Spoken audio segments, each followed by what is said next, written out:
Hello everybody and welcome back to Rebellious Menstruation. What we are looking at today is using the tie-dye kit that I unboxed. And so I've got a couple of things here to tie-dye. This is the Seed and Sprout like makeup cover. You would have seen this in some of my What's in My Bag videos. This is my cutlery bag. You would have seen this in a couple of bags. These two are generally in my What's in My Bag videos. I've got this little Totoro bag. You would have seen this as my D&D dice bag, I believe. So this is one of the items. This here is a drawstring bag. So this is a little drawstring bag that actually I've been using as my computer bag at the moment. But so we're going to tie-dye this. Okay, and these here replace toilet wipes basically, or toilet paper. These ones here are made from Earth's Tribe, and so these are bamboo, I think. So what we'll do is essentially use these, tie-dye these, so that they're not white. And you know, white is notorious for basically having lots of stains in them, so we're just basically going to try and avoid that and also make them look pretty. I think there is 20 in here, in this stack. Yes, they're all nicely folded for use, but then when I got the tie-dye kit, I thought we'd tie-dye them first, which is where we'll be going with that. Last but not least, what I have is basically a white sheet set. So we have got the top sheet, we have got 2 pillowcases, and we have got a bottom sheet. So bottom sheet, 2 pillowcases, top sheet, 20 bamboo bathroom wipes, a bag, a little dice bag, a kind of makeup carry bag. The reason why this one is a little bit warped is it got stained being carried around in my bag, and then I threw it through the wash and it got warped. But that doesn't actually change its functionality, so that's not a problem. So that's what we're tie-dyeing today. I do have, first up we'll be doing the soda ash fixer. And what this is that we do it, we mix basically a cup of this into about 4 cups of water, and soak these things for about 20 minutes and then wring them out, and then obviously tie them up or twist them up or do whatever we need to do, and then ice dye them. So I've got my bucket up here to make the mix. Apparently this can do several, because I'm not going to put all of this in the one bath. I will make up this soda ash mix and then probably do this in 2 or 3 batches just so that they get a proper soaking, and then we will put them on some racks with some ice. Okay, so this is the first batch that is going into the soda ash mix. So I've just put all of them in. When I pull these in, I'll just apparently you can use the soda ash multiple times for from what I researched, so I'll just be using this one tub probably for the entire amount that I'll be soaking.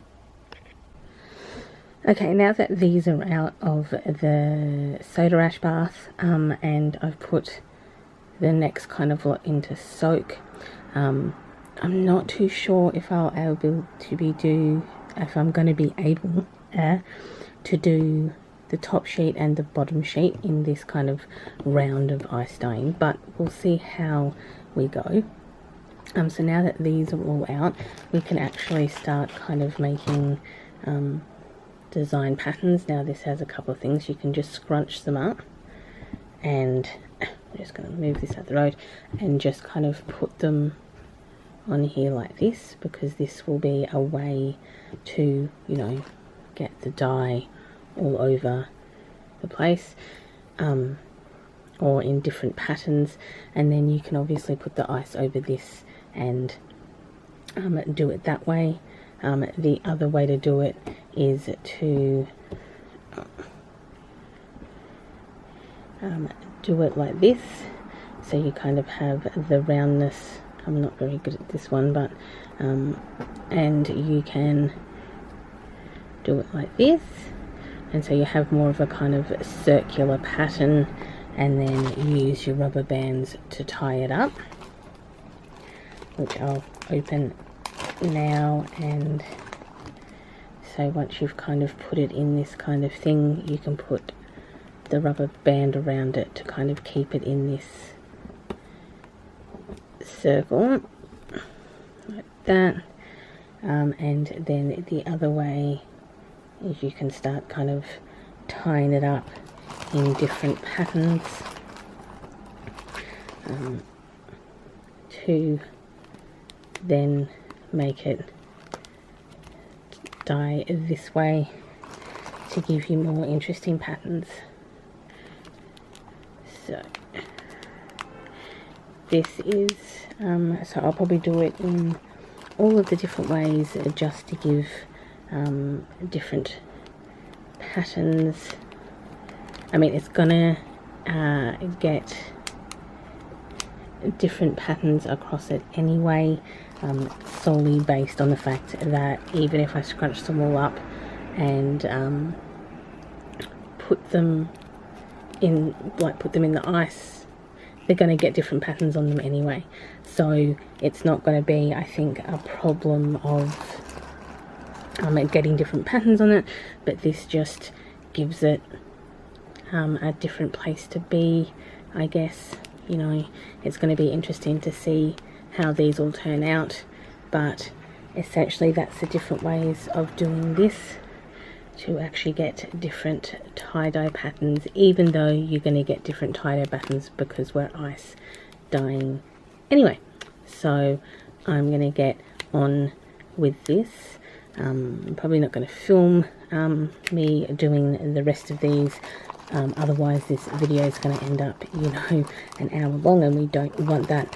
We kind of want, you know, this to stay probably under the 30 minutes mark. Let's see how we do that. I'll see you in the next update.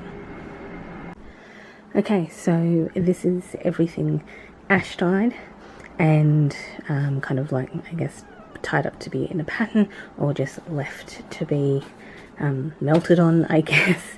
And now it is time for the ice and to put the powder on.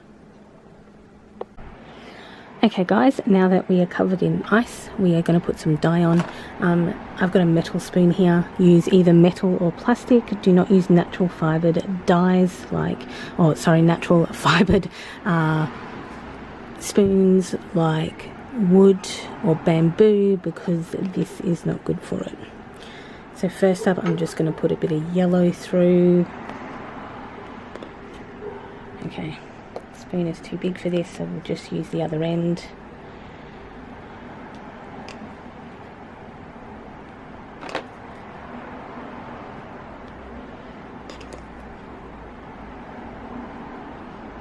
Okay.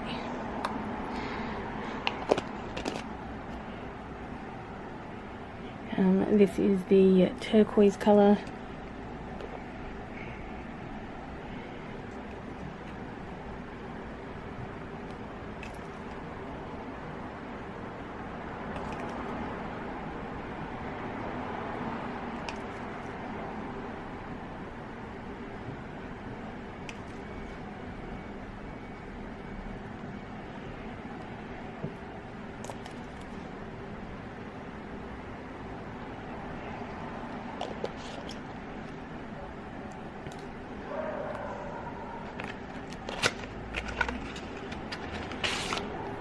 Now we're going to put some green in there.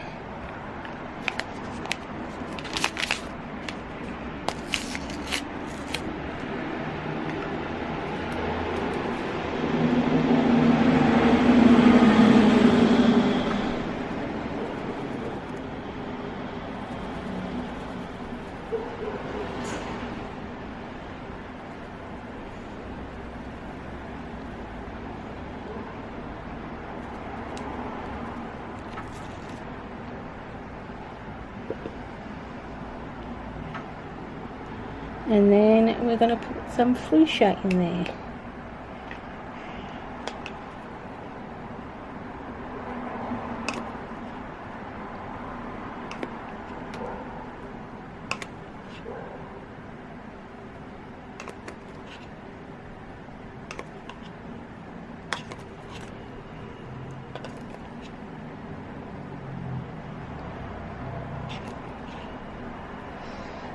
Okay, so we'll see how this one turns out.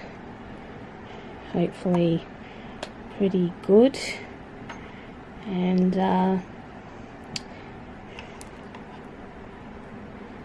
so that is, so what I'll do is I'll do the rest of them and then I'll check in with you once we get them washed and hung out.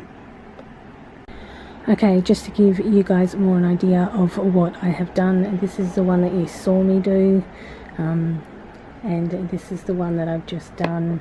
So I've done it in a more kind of straight up or vertical, anyway, that pattern on it. So basically what we do now is we wait. And don't worry about all the mess all over my floor, everywhere. Basically, we wait until the ice melts. And then after the ice melts, we wait about 12 hours so that the dye has enough time to set. So this is probably going to be here. Sorry, I live right near a busy street this month.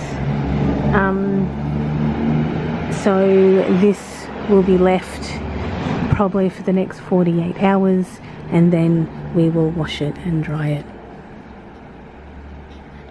Okay everyone, it is now 24 hours later, and this is what it looks like. So there are the two bins. Basically what I need to do now is rinse them out and put them through the wash. So that's what I'll be doing now. Okay everyone, welcome back. I have just pulled these from the wash. As you can see with these sheets, they have not retained any of the colour whatsoever, even after dyeing for the only thing that, so this is after a 24-hour ice dye. They have not, even the pillowcases have not retained any of the dye whatsoever. So this one here, which is the little makeup container, all the blue has washed out, but all the fuchsia and the yellow has stayed. Now we've got our very interesting dyes that have come through. It looks like a lot of the blue and the turquoise has washed out, and it also looks like it's kind of made it very much a grey type of colour. This is not how they looked when they went in. I possibly should have filmed that when I washed them, when I rinsed them out. But when I rinsed them out, the green, should I say, and the blue was exceptionally bright. And so this is the cutlery pouch. So this is actually the first time I've used ash dye, and it's actually probably made the worst dye job that I've ever had. So again, the fuchsia and the yellow have come up super bright. The green and blue have washed out. So this is a little bit of the blue that has remained and none of the green. So that's an interesting thing that's happened. But again, this is what happens when sometimes you do ice dye, is you really have no idea what's coming out. The green and the bright green and the tangerine colour were Rit, and the rest were Jacquard, but they're all a Procyon powder. So again, this fuchsia has come up delightfully bright, and especially when this yellow went in, a lot of this yellow went in as really, really fluoro. I wasn't expecting it to say fluoro actually, but the pink has stayed really, really fluoro, and the yellow has faded immensely. So the green has basically gone out of this. There is basically no green or turquoise, and the pink and a very faded yellow has stayed. But hey, this is the experiment. This is what we're going with. Okay, so these, and here is the Totoro bag. And this, so this is cotton, this is bamboo. These sheets are linen and have not taken any dye. So this was a good way to see how different fabrics also take dye. Okay, and this bag here, this was actually a really, really delightful green throughout here. This green looked amazing on this bag, and unfortunately that turquoise and green have faded massively and just kind of left this fuchsia and kind of mottled colour here, and a little bit of yellow in the bottom corner. So disappointed that the green and the blue have basically not stuck, and really don't know why, and the fact that the sheets didn't get any colour either at all. So, but that's the consequences. These will now dry. What I might do is once I hang them out and get them to dry, what I may also do is then film them once they're dry to see their final, to show you their final colour. Hello everybody, and this is going to be the last part of this tie-dye adventure that I've taken you on. These two here are the hemp items that I did. As you can see, they retained none of the blue, purple, green, orange or tangerine. Just retain this kind of faded pink. There's a little bit of dull kind of colour up here, but basically this whole item was colour when I put it in the wash, and all of this bit here in here has got a slight blue bit to it, and down here is a bit of a slight yellow, but essentially all of the bright colour has gone out of this and kind of left it this pink-ish colour, and it was the same as this. So both of these were super bright and super full of all the colour, and they're not. This here has been left with these bright pink splotches here. This entire back was covered in blue, and this bit here was blue, but that's obviously all gone as well. So this is this. I use two types of Procyon dyes. So these are the bamboo washcloths. These have retained a dull blue and some of the yellow, but basically mainly have retained this super bright pink. So this is the type of bright pink that was everywhere, but this hemp has obviously not retained that. This has retained it to a certain degree, but again dropped the purple, blue and green and tangerine, but this one here kept most of the yellow in it. But of course the rest of it's kind of gone this dull kind of brown with these splotches of yellow. and the Totoro bag, which was quite blue. You can see a tiny, that's probably the only bit of blue that's been retained, and the rest is this pink, but this was bright blue and bright yellow and bright orange. I guess this is the last time I follow the maker's instructions. The last time I ice dyed, it came out really well, and I did not follow I did not soak in soda ash, and I did not wash on warm. I washed it on cold, and I didn't wash it on hot either. But yes, so I don't think I will. Next time I ice dye, you know, I'm not giving up completely on ice dyeing, but I think next time I do this, I will ensure to do essentially what I do and not follow the manufacturer's guidelines, because the manufacturer's guidelines pretty much got rid of 4 colours and left 1, which is a bit sad. Outside of that, thank you for coming on this journey with me.